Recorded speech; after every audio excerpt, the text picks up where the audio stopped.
الحمد لله الذي شرفنا على سائر الأمم برسالة من اختصه من بين الأنام بجوامع الكلم وجواهر الحكم صلى الله عليه وعلى آله وصحبه وبارك وسلم ما نطق اللسان بمدحه ونسق القلم أما بعد فأعوذ بالله من الشيطان الرجيم بسم الله الرحمن الرحيم ويؤثرون على أنفسهم ولو كان بهم خصاصة ومن يوق شح نفسه فأولئك هم المفلحون.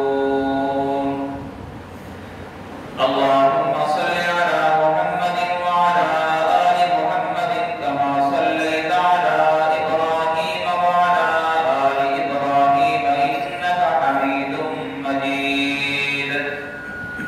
اللهم بارك على محمد وعلى آل محمد كما باركت على إبراهيم وعلى آل إبراهيم إنك حميد مجيد.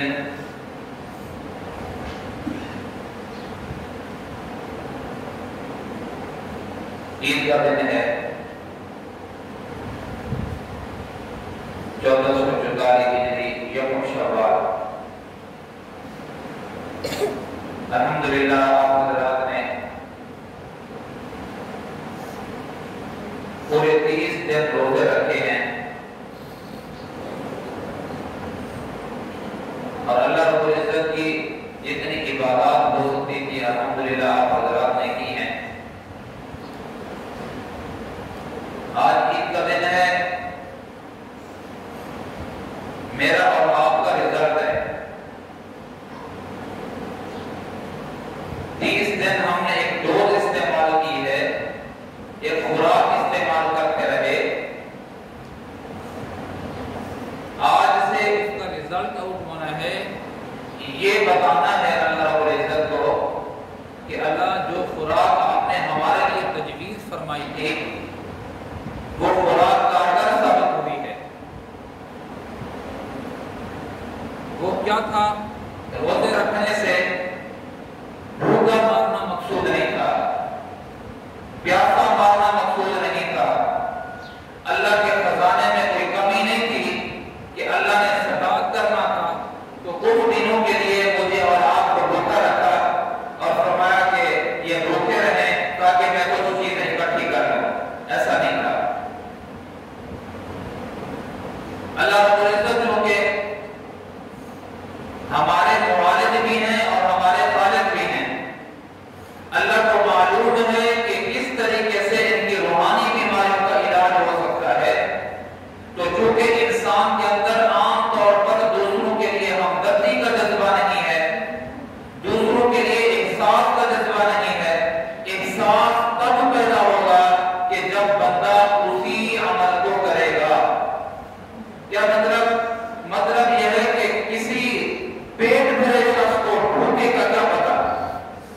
ایک آدمی اس کا پیٹ بھرا ہوا ہے، اس کو کہا جائے کہ ایک فلاں آدمی بھوک کی وجہ سے تڑپ رہا ہے تو کہیں گے کہ اس کو کیا پتا کہ بھوک کیا ہوتی ہے. کسی رجے ہوئے انسان کو کہا جائے کہ جناب ایک شخص ایڑیاں مار رہا ہے، ایڑیاں رگڑ رہا ہے پیاس کی وجہ سے. جس شخص کا پیٹ منرل واٹر سے بھرا ہوا ہو اس شخص کو پیاس کا کیا معلوم. ایک شخص کا اپنا مکان ہو، اس کو کرایہ نہ دینا ہو، اس کو کہا جائے کہ یار کرایہ دار لوگوں کے یہ مسائل ہیں، اس کو کیا معلوم. ایک آدمی کو کہا جائے ایسا آدمی کہ جو روزانہ نہیں فروٹ استعمال کرتا ہے، اس کو کہا جائے جناب لوگوں نے کپڑے ان کے نہیں ہیں، پیتھڑے پہنے ہوئے ہیں کہ لوگوں نے اپنے جسموں پر ڈاٹ لگائے ہوئے ہیں، پیمند زدہ کپڑے پہنے ہوئے ہیں. اس کو کہاں احساس ہوگا؟ تو اللہ رب العزت نے احساس کو پیدا کرانے کے لیے ہمیں 30 دن روزے رکھوائے. تم بھوکے رہو گے تو تمہیں بھوک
ایک شخص کے گھر کے اندر فقر و فاقہ تھا، کسی ہمسائے نے خیرات کا گوشت اس ہمسائے کے گھر دے دیا کہ مجھ سے زیادہ یہ مستحق ہے، سری اور پائے اپنے جانور کے ہمسائے کے گھر کے اندر دے دیے کہ یہ بھوکا ہے، اس کو خیرات دے دیتے ہیں۔ جس شخص کے گھر کے اندر یہ سری کا گوشت گیا، بکری کا گوشت گیا، اس نے اس سے گوشت تو لے لیا، اپنے گھر کے اندر رکھ لیا، ایک لمحے کے لیے سوچا کہ چلو میرا گزارا تو ہو رہا ہے، میرا ہمسایہ جو ہے یہ مجھ سے زیادہ غریب ہے، یہ مجھ سے زیادہ مسکین ہے، اس نے آئی ہوئی خیرات، آیا ہوا گوشت، آئی ہوئی سری پائے ہمسائے کے گھر کو دے دیے۔ جب دوسرے کے گھر گئے تو دوسرے نے وہ خیرات لے تو لی، لیکن گھر کے اندر جب رکھی تو اس کو احساس ہوا کہ یار میرا تو گزارا ہو رہا ہے، جو میرا ہمسایہ ہے وہ مجھ سے زیادہ اس کا مستحق ہے کہ اس کو گوشت دے دیا جائے۔ جب تیسرے کے گھر گوشت گیا، اس نے گوشت خیرات کے طور پر آیا ہوا لے تو لیا، لیکن گھر کے اندر رکھ لیا۔ اب اس کے دل کے اندر یہ احساس پیدا ہوا کہ یار میں نے تو 2 ماہ پہلے گوشت کھایا تھا، ایسے لگتا ہے میرا ہمسایہ 6 ماہ سے گوشت کھایا نہیں ہے، اس کے گھر کے اندر فقر و فاقہ ہے۔ اس شخص نے تیسرے گھر والے نے چوتھے میں دے دیا، چوتھے والے نے 5ویں میں دے دیا، 5ویں نے 6ٹھے میں دے دیا، 6ٹھے شخص نے اس گھر میں دے دیا جہاں سے خیرات تقسیم ہوئی تھی۔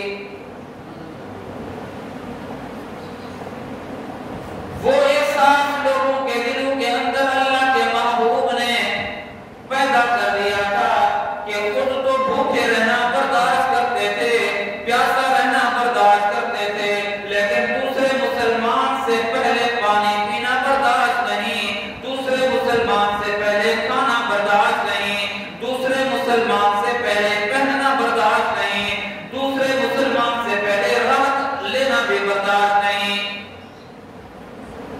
30 دن روزے رکھے ہیں، اگر میرے آپ کے اندر احساس نہیں ہوا، خدا کی قسم ہمارے روزوں نے ہمیں کوئی فائدہ نہیں دیا۔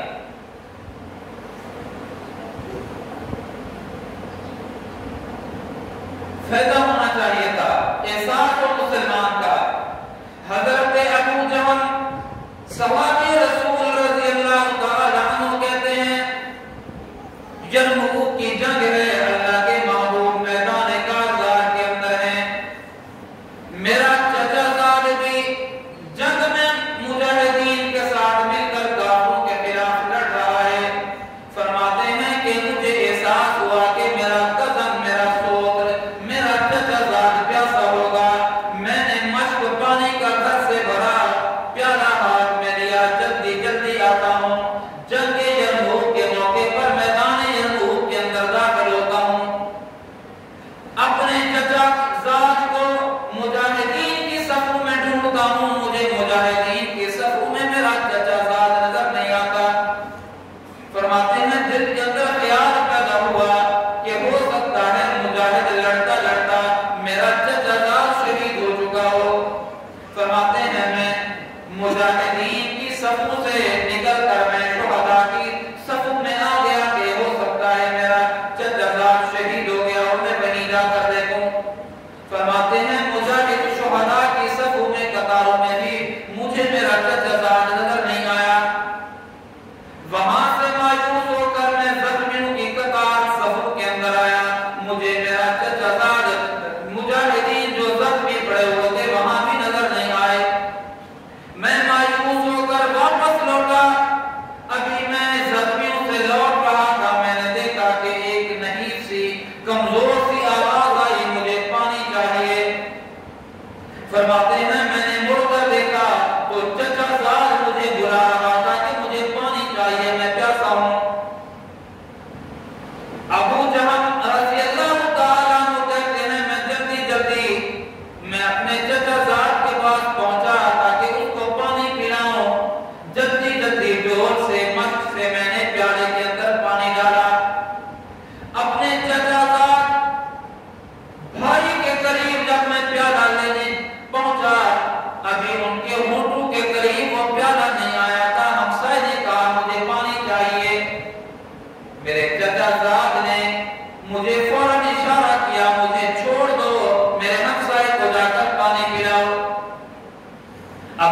ہم کہتے ہیں یہ ہشام ابن ابی العاص سے میں جلدی جلدی وہ پیالہ پانی کا ان کے ہونٹوں کے قریب لے گیا، ابھی ان کے ہونٹوں کے قریب وہ پیالہ نہیں گیا تھا، ایک تیسرے مجاہد زخمی نے کہا پانی چاہیے۔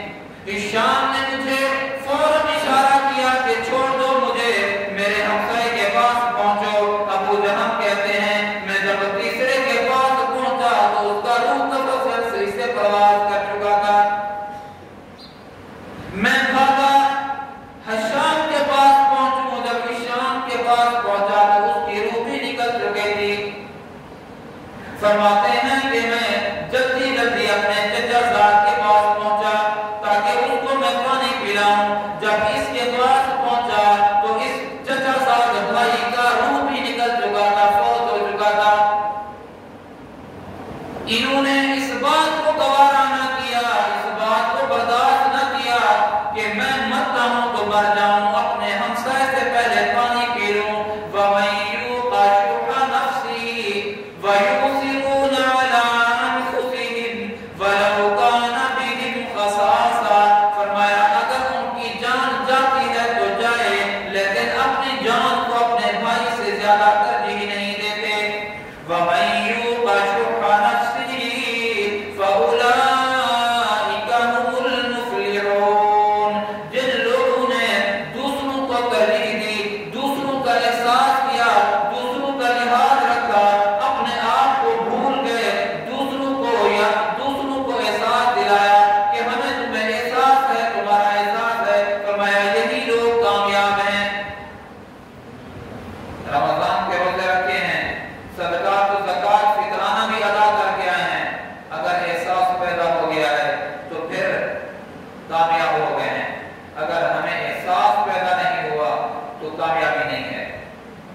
ہمیں پھر سارا سال روزے رکھنے چاہیے، پھر سارا سال ہمیں بھوکا رہنا چاہیے، جو کہ نبی کریم صلی اللہ علیہ وسلم نے فرمایا جو شخص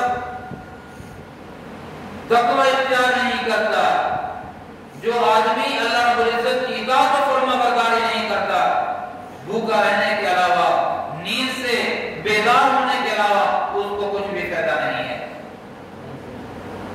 اپنے اندر احساس پیدا کیجیے، مسلمان کے احساس ہو۔ حضرات و صحابہ کرام کے واقعات میں آتا ہے وہ تو جانوروں کا لحاظ رکھتے تھے، جانوروں کا احساس رکھتے تھے۔ آج میری اور آپ کی حالت یہ ہے کہ افطاری کے موقع پر ہی دیکھ لیجیے،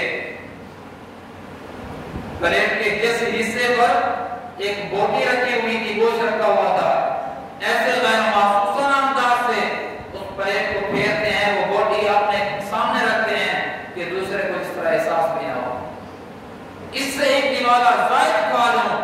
یہ ہے ہماری سوچ، ہمارا خیال، یہ سوچ بہتر نہیں۔ تو میرے عزیزو، عید کا مقصد کیا ہے؟ روزوں کا مقصد کیا تھا؟ کہ دوسروں کا احساس۔ اگر میرے اندر آپ کے اندر دوسروں کا احساس پیدا ہو گیا تو پھر ہماری کامیابی ہے۔ اگر ہمارا اندر احساس نہیں ہوا انسان کا، مسلمان کا، جانوروں کا، پھر ہمیں کوئی فائدہ نہیں۔ مسلمان ساری انسانیت سے، ساری انسیت سے محبت کرنے والا، اگر ہمارے اندر محبت کا جذبہ نہیں ہے تو پھر ہم آدمی تو ہو سکتے ہیں، انسان تو ہو سکتے ہیں، لیکن ہمارے اندر انسانیت نام کی کوئی چیز نہیں ہے۔ اللہ رب العزت مجھے آپ کو روزوں کے اندر جو ہم نے عبادات کی ہیں، روزے رکھے ہیں، ان کو اپنی بارگاہ میں اپنی جناب میں قبول فرمائے۔ وآخر دعوانا